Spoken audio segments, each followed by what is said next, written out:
Ya, misaotratsika mpanao gazety tonga eto amin'izao atoandro zao zany fa misy fanazavana tiako entina ihany zany manoloana ny fanapa-kevitra andraisin'ny antoko, tsy hoe miteny amin'ny anarany antoko fa amin'ny mampiambana zany dia afaka manazava ary mifampiresaka tamin'ny filohan'ny antoko tamin'ny maraina mandidina ny fanapa-kevitra izay andraisina aty everiko fa tsara toerana hitondra le fanazavana.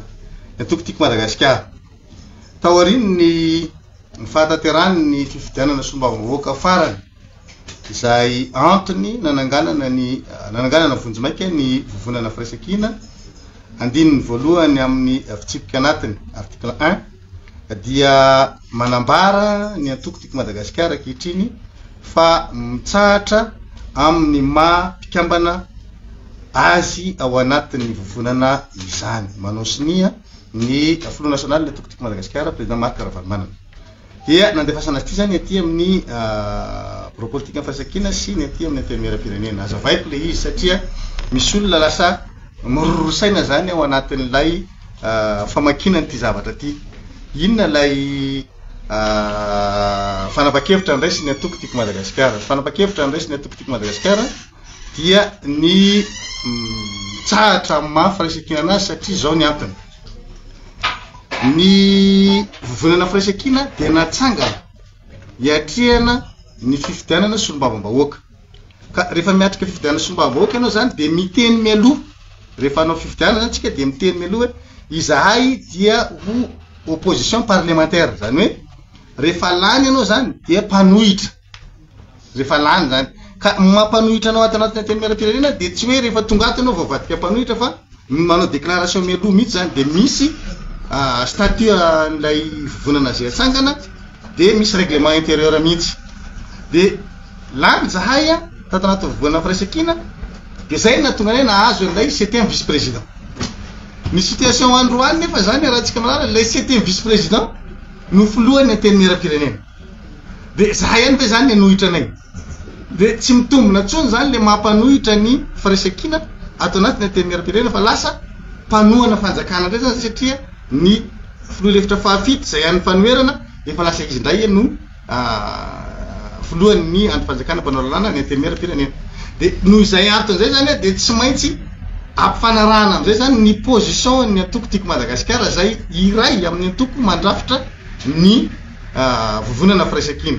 Dia misy antoko maromaro ao dia mino aho fa anao ohatr'izay daholo koa zareo rehetra zany satria raha ohatra ka zay zany mijanona ho vovonana firaisankina dia mbola mpanohitra zany zay, nefa zay efa tsy mpanohitra tsony fa efa mpanohana fanjakana. Dia zay no mahatonga le hoe mitsahatra ny mampikambana ny antoko tiako Madagasikara ao anatin'le vovonana firaisankina satria efa tsy manohitra tsony zay, satria le vovonana firaisankina nananganana anazy dia mpanohitra an'le fitondrana tamin'ny Ngiahy Andry Rajoelina mbola président de la République. Zay zany nitondrako le fanazavana hoe efa tsy mpanohitra tsony zay zao dia tsy maintsy mikisaka amin'izay sata zay zany zay miova sata zany satria miovandrina miova sata ngamba tena marina tsy miova sata miovandrina raha amin'ity resaka politika raha ity zany.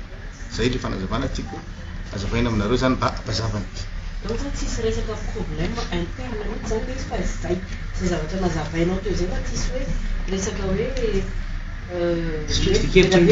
resaka hoe misy resaka accès zany ao ka tsy azon'le izy ny tena marina, tsy azon'le izy hoe zavatra tsotra kely ohatran'izay zany le fanazavana. Amin'ny fomba hoana zany ny impossible hoe ny 7e vice-président lasa président ny assemblée nationale. Dia zahay hoe zany anohitra ny cité-ny nationale président ny assemblée nationale nefa zay solombavambahoaka avy amin'ny firaisankina. Logika ve zany? Donc tsy logika tsony zany dia miova zay sata zay dia tsy maintsy manao taratasy nefa zay fa tsy afaka satria nanaovanay taratasy na mpanohitra anay ofisialy. Ny firaisankina ny tena mpanohitra ofisialy any amin'ny ministeran'ny atotany nametraka an'izay statut zay mihitsy zay, nametraka an'izay règlement intérieur zay hoe izahay dia mpanohitra fa androany zay tsy mpanohitra tsony.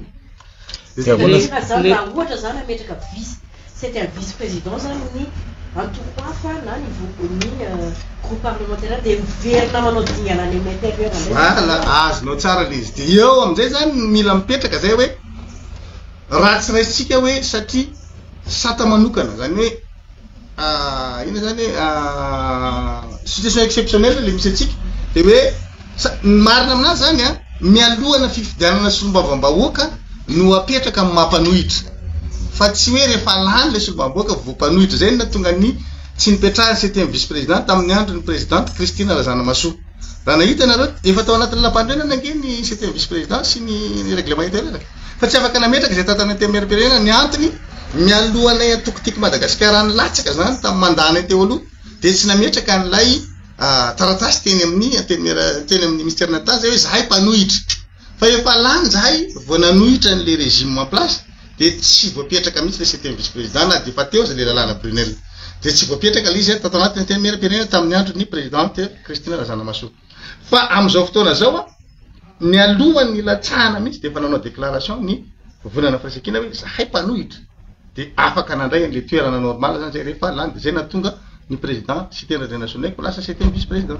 Fa androany zahay tsy antsony donc raha anao an'izay zany ny mpanohitra zay manohitra an'izao rafitra zao atao anatin'ny temerim-pirenena dia mila manao an'izay dingana zay izy fa mety ve amin'izao tsisy fifidianana zao le izy le situation ve mitondra an'izay fa io moa tsy maintsy rijateny daholo ny ampiasana amin'izany dia mety azo atao ihany mametraka mihitsy tsy manana olana amin'izay. Dia ahoana zany le géopolitique atao amin'ny assemblée amin'izao ny majorité ahoana miforona vaovao indray zany sa ahoana monsieur le président dia fanontaniana faharoa ahoana ireo solombavam-bahoaka tsy tonga mivory mihitsy zao tatorianan'izao hoe tolona natao zao. Azafady angamba ny hamonjana sociologie kely an'ity fotsiny ny anisan'ny tena nanaitra ny olona mantsy le hoe ny tiany mihitsy no niala voalohany tao anatin'ny Firasikina. Normal zany fa tiko Madagasikara kely tokony ngeza ao anaty Firasikina. Zay zany tokony mameno le modèle voalohany tiko Madagasikara. So dia salasala manko ny olona raha ohatra zao ataontsika mikisaka zany tsy hoe manamaivana ny atoko fa raha ataontsika ohatra mikisaka zany ny APM ohatra dia ny team mbola tsy manao dia mbola misy any zany le izy eo masiny ny olona satria le olona mijery ny team tena ngeza ao anatin'le Firasikina.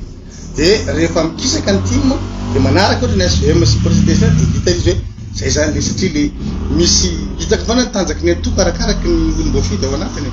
Zay mahatonga anazy zay mameno le modèle mba hitarika an'izy ahitan'le olona hoe tsy resaka ady fa ritrateny sy resaka firafitra no jerevantsika dia le lozika zany ny arahana amin'ny politika fa tsy hoe eo fotsiny dia mitony hoe ianao fa tsy mpanohitra dia ohatrany mbola mpanohitra eo ihany fa tsy hita hoe inona moa zany ny hamafana an'izay ara-taratasy.